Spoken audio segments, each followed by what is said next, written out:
So next we're going to have Jeremy Hall speak to us about finding the right sport fit, lessons from personal experience.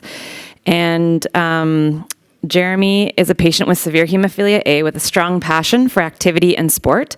He's always led a very active lifestyle by exercising regularly and trying his hand at a variety of different sports. With both of his knees fused, Jeremy now competes in parasport at an elite level. He is a 3-time national champion in sledge hockey and rowing and a silver medalist at the most recent World Rowing Championships in 2018. Originally from Alberta, Jeremy currently lives and trains in Victoria, BC, as he sets his sights on competing at the 2020 Paralympic Games in Tokyo. Let's welcome Jeremy.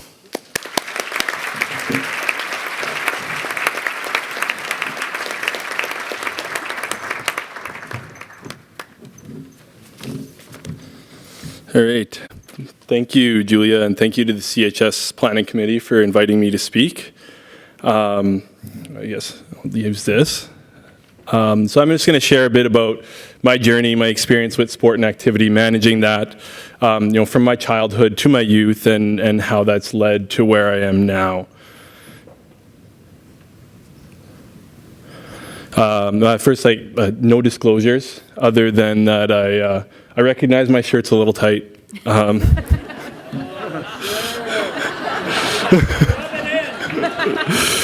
I hope you guys aren't as uncomfortable as I am with it.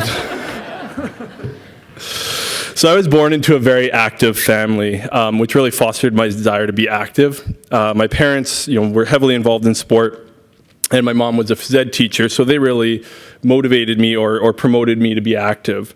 Although they do mention that it was tough to balance, allowing that freedom, and protecting against the risks, of course. And of course, I did experience a number of bleeds as a result of the hemophilia in my ankles, my left elbow, but primarily in my knees. At 6 years old, the frequency and severity of the bleeds in my knees confined me to a wheelchair, which unfortunately that alone didn't stop the bleeds, and so I had a radioactive synovectomy followed by serial casting around 9 years old. And then my dad and I actually moved from our hometown in St. Paul. Actually, I should in St. Paul to Edmonton, to where we did a pretty rigorous rehab program at the U of A hospital. And along with that, hockey was always, kind of my sport. It was I always dreamt of playing. And so that was often included in a lot of the exercises, or we had, exercises that were kind of hockey themed, which may be as simple as, as walking down a hallway with a hockey stick, using that as support. By about 10 years old, I was back on my feet, and quite literally, I hit the ground running. I had a lot of time to make up, and so, it's from junior high school, and university, or my undergrad, I tried kind of anything and everything. Towards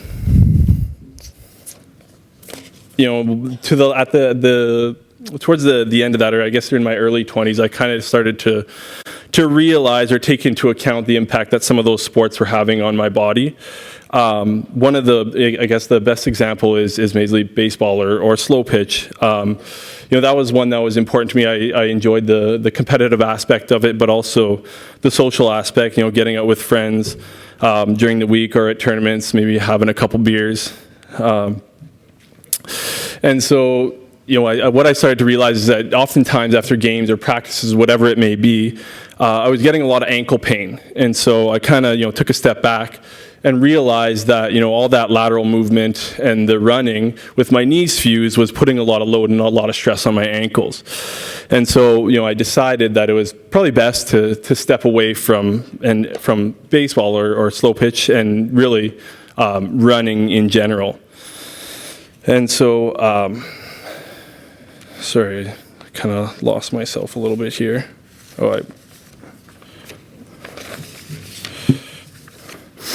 Sorry. Now, around that same time where I kind of came to that realization, I found parasport. And I was finally, now in a situation where I was at a level playing field with the other athletes and had that chance to excel. I started with sledge hockey, playing for roughly 3 years, starting with a novice team, and eventually I got the chance to play for Team Alberta, where we won a national championship. That summer, following that title win, I gave rowing a try, basically on the recommendation of a few of the connections I had developed through Parasport. They felt it would be a good fit for me. And so, I kind of gave it a try, and it took off right away. Within months, I was asked to row at nationals, and under consideration for the national team.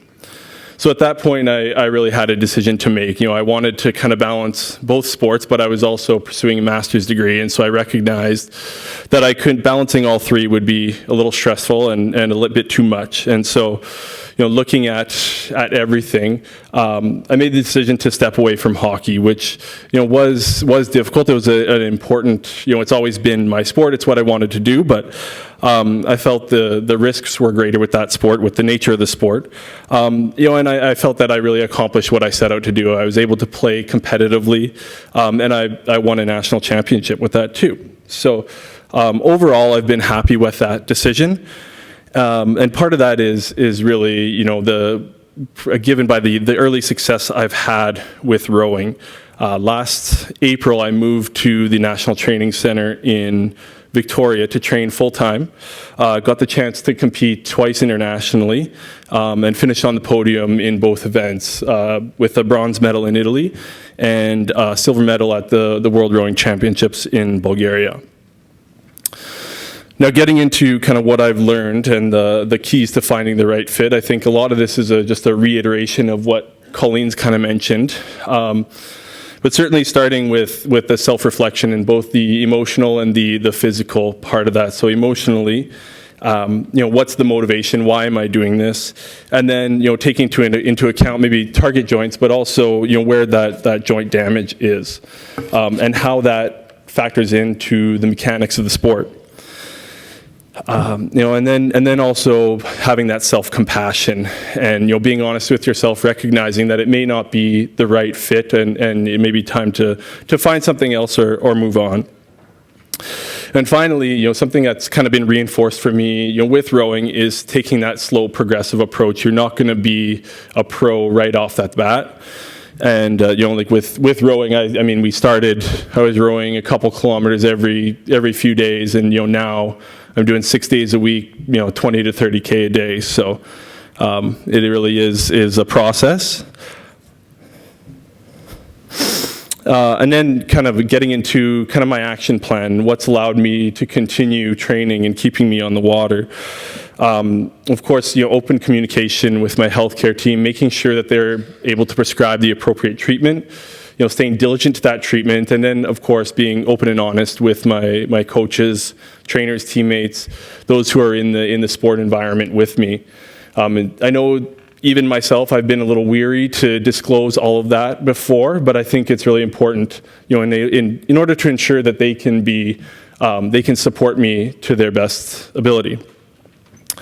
And then, of course, wearing an up-to-date medical alert and certainly listening to your body. I think anyone who with hemophilia can tell you that you learn to kind of recognize when you're at risk for a bleed, but certainly in my case also at risk of maybe an overuse injury or something like that. And all of this is crucial for me to make sure, like I said, that I can stay on the water, continue training, continue competing, to accomplish that goal of first competing at the World Rowing Championships, and then hopefully finishing on the podium in Tokyo next year.